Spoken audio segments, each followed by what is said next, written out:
آج سے 15-20 سال پہلے ایک لڑکی کی شادی اس کی مرضی کے خلاف 2 بچوں کے باپ سے کر دی گئی، جس کی بیوی فوت ہو چکی تھی۔ لڑکی نے باپ کی عزت کی خاطر 2 بچوں کے باپ سے شادی تو کر لی، کیونکہ شادی باپ کی مرضی اور عزت کی خاطر کی تھی، تو وہ غصہ اور غم سسرال والوں اور خاص کر بچوں پر نکالتی۔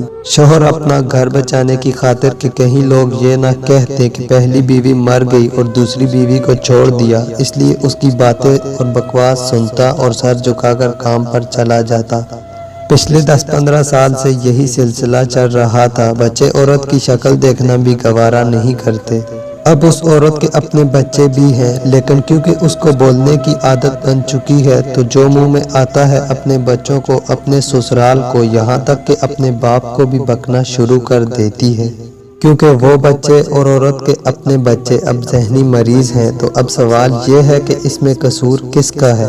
اس عورت کا جس نے باپ کی عزت رکھی اور 2 بچوں کے باپ سے شادی کر لی، یا اس آدمی کا جس نے پہلی بیوی کے مرنے کے بعد دوسری شادی ایک کنواری عورت سے کی، جو شاید اس کو پسند نہیں کرتی تھی، یا رشتہ داروں کا جنہوں نے یہ شادی کروائی، یا اس باپ کا جس نے بیٹی کو ان کا حق نہیں دیا؟